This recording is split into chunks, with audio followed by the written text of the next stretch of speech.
Olá pessoal, sejam bem-vindos a mais uma videoaula. Hoje, como eu tinha prometido para vocês, a gente vai começar a falar sobre o ciclo da mineração que vai acontecer aqui na colônia e vai dar uma dimensão muito importante para o desenvolvimento desse lugar que vai virar o Brasil, né?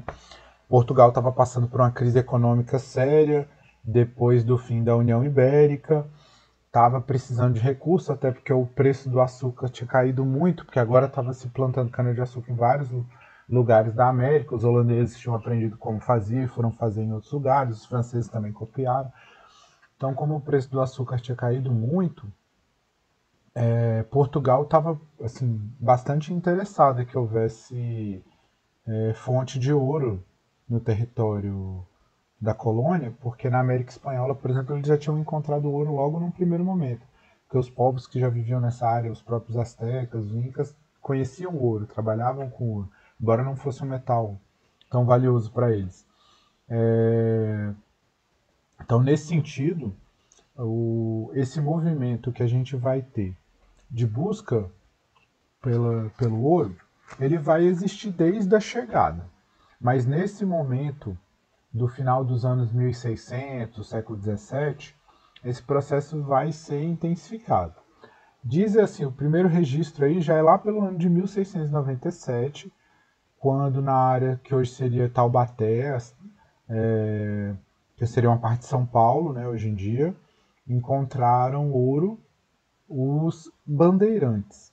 Que aí é uma coisa assim que a gente nem se deteve, mas assim, principalmente na parte sul da colônia, que seria hoje essa região de São Paulo, mas que era chamada de Capitania de São Vicente no começo, existiam engenhos e tudo mais, mas eu já falei para vocês que o foco era mais na região nordeste, né, dessa exploração do açúcar. E houve a exploração do pau-brasil e tudo mais, tinham engenhos nessa região sul, mas os moradores daqui, que eram chamados de paulistas, eles tinham o costume de fazer caçadas para o interior, para o sertão, que eles chamavam, né, do território, para aprisionar índios e para procurar metais preciosos também. E essas expedições, elas podiam ser chamadas de bandeiras, quando elas eram feitas pelos paulistas, e por isso eles eram chamados de bandeirantes, e também podiam ser chamadas de entradas, quando elas eram feitas pela coroa portuguesa, com financiamento a mando de Portugal. E tinham também as monções, que eram umas expedições que eles faziam por rio para levar mantimentos, mais comerciais assim. Mas de qualquer forma, essas expedições elas foram muito importantes para expandir a ocupação do território, né, do que é o Brasil, passar os tratados de Tordesilhas, essas delimitações que tinham entre o território português e espanhol, mas elas também eram sanguinárias, elas dizimavam as populações indígenas, aprisionavam. Então, durante muito tempo, essa figura do bandeirante foi muito celebrada, assim, como uma figura da identidade brasileira. Tem monumentos, em São Paulo tem um monumento importante de homenagem aos bandeirantes, várias avenidas, a Anhanguera, tem nome de bandeirantes famosos, mas hoje em dia isso está sendo discutido e repensado, porque eles também foram homens sanguinolentos, assim, que levaram muita destruição e muita morte, assim, principalmente para as populações indígenas, mas também para quilombos e outros casos. Então esse monumento aí aos bandeirantes que está lá no Parque do Ibirapuera, vira e mexe, ele é pichado, assim, hoje em dia a gente tem críticas ao que eles representaram também. Mas é nesse trabalho deles também de busca que vai se encontrar o ouro mais para o interior do país, principalmente seguindo os cursos dos rios. Então, esse, esse avanço que vai haver, ele, ele vai acabar encontrando ouro cada vez mais para o interior, porque hoje dentro do país, não só é São Paulo e Minas Gerais, mas Goiás, Mato Grosso, vai se chegar até essas regiões, acompanhando principalmente o curso dos rios, e para abastecer e explorar também tanto capturar os índios que vão fugindo cada vez mais para dentro, quanto para encontrar o ouro, né? E essa produção de ouro a gente chama de ouro de aluvião, eles vão encontrando nos rios. Mas depois vai começar esse ouro de garimpo e vão começar a se fundar cidades, principalmente nessa região de Minas Gerais. Portugal vai ficar muito interessada nisso por ter necessidade do ouro. Ela cria um imposto chamado quinto, ou seja, de cada barra de ouro dividida em 5 partes iguais, um quinto, a quinta parte, ficava para a coroa portuguesa, né?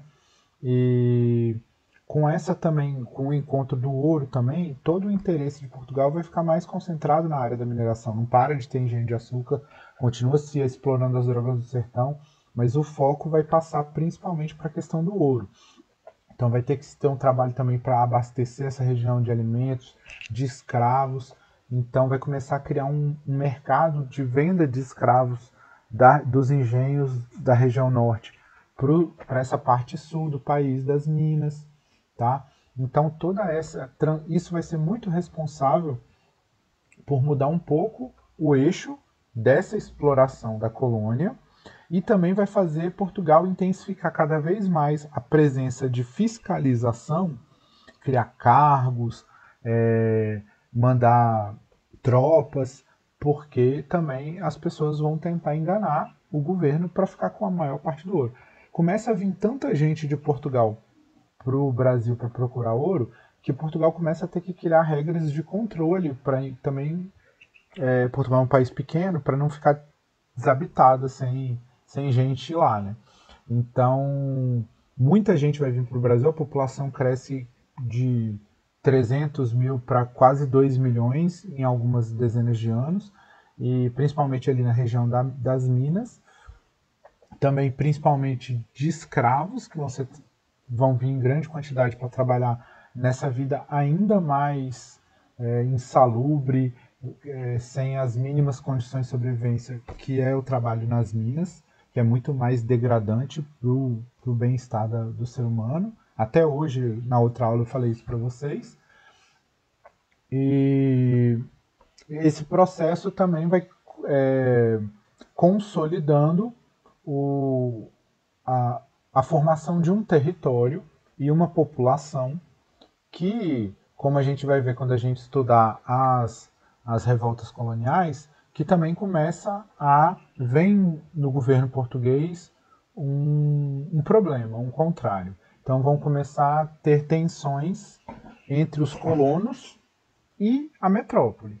E ainda não tem essa ideia de Brasil, de vamos libertar o Brasil. Vocês vão ver que essas revoltas elas são marcadas justamente porque elas têm um caráter localizado. Ainda não se tem um sentimento de nação para serem revoltas nacionais. Então essas revoltas coloniais elas são localizadas geralmente por um problema, uma questão, ou quando se há intenção separatista de apenas uma região, como acontece na Bahia, por exemplo. Então, espero que vocês tenham achado interessante, pessoal. Até a próxima aula.